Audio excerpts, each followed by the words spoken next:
చెయ్యగలిగేదే చెప్తాడు. మరి అదే మన సీఎం రేవంత్ రెడ్డి గారి యొక్క నైజం.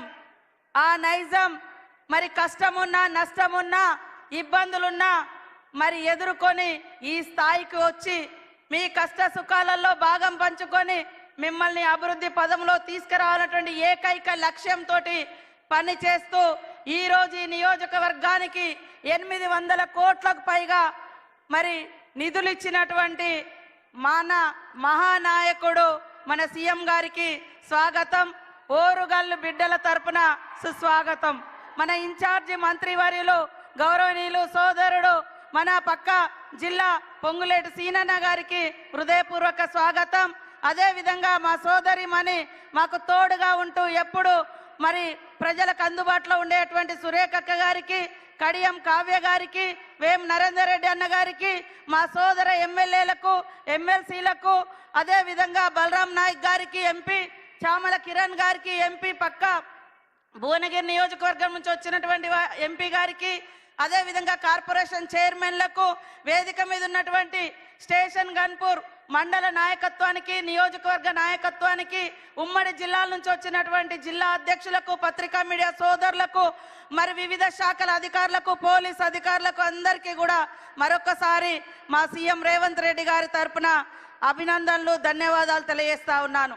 కాంగ్రెస్ అంటేనే సంక్షేమం, కాంగ్రెస్ అంటేనే అభివృద్ధి, కాంగ్రెస్ అంటేనే సామాజిక న్యాయం, కాంగ్రెస్ అంటేనే మహిళా నాయకత్వాన్ని, మహిళల్ని మరి అభివృద్ధిలోకి తీసుకురావడం, కాంగ్రెస్ అంటేనే ఉద్యోగ ఉపాధి కల్పించడం, కాంగ్రెస్ అంటేనే విద్యా అర్హతను పెంచడం, కాంగ్రెస్ అంటేనే పేదలకు గూడు గుడ్డ ఇవ్వడం.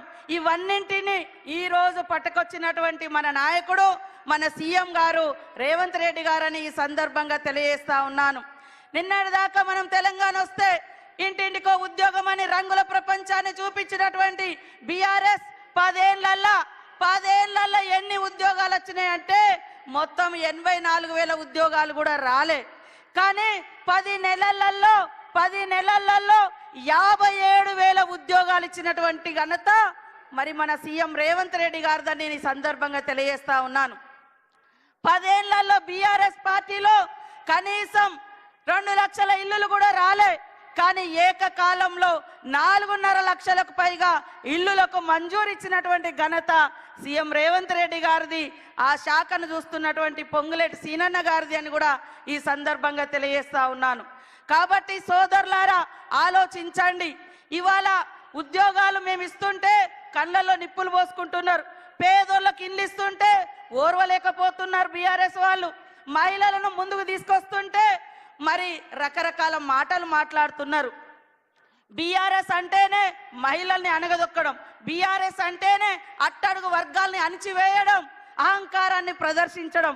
కాబట్టి ఇవాళ సామాజిక న్యాయం కాంగ్రెస్ తీసుకురావడం కోసమే 30 సంవత్సరాలుగా పెండింగ్ లో ఉన్నటువంటి ఎస్సీ వర్గీకరణకు ఒక రూపం తీసుకొచ్చి మరి ఎస్సీ సోదరుల యొక్క మరి ఫలాలు అందరికీ చెందాలని వర్గీకరణ చేయడం జరిగింది.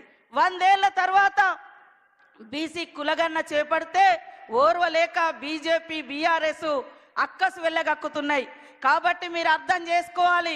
అదేవిధంగా మా అక్క చెల్లెళ్లకు దాదాపుగా 21,600 కోట్లకు పైగా ఈ సంవత్సర కాలంలో వడ్డీ లేకుండా రుణాలు ఇచ్చినాం. ఇవాళ బస్సు ఫ్రీ కాదు, బస్సును నడిపే అధికారం మీకు ఇచ్చినాం. ఇవాళ బస్సుకు ఓనర్లను చేసినాం. ఇవాళ సోలార్ లైట్లు, సోలార్ విద్యుత్ పవర్ ప్లాంట్లు, సోలార్ ప్లాంట్లు నడిపేటువంటి ఓనర్లను చేసినాం. అక్కలారా ఆలోచించండి. మన కష్టం వస్తే తల్లిగారింటికి పోతాం, మన కష్టం వస్తే అన్నదమ్ముల ఇంటికి పోతాం. అన్నదమ్ములు కొన్నిసార్లు చూడరు, కానీ ఈ అన్న ఖచ్చితంగా మా అక్క చెల్లెలు బాగుండాలని వడ్డీ లేని రుణాలు ఇచ్చి ఈరోజు వడ్డీని కూడా 92 కోట్లకు పైగా ఈరోజు మన జిల్లాలో చెక్కులు అందజేయడం కోసం మరి మీ ఇంటి సోదరుడిగా, మీ తోబుట్టుగా ఈరోజు రావడం జరిగింది.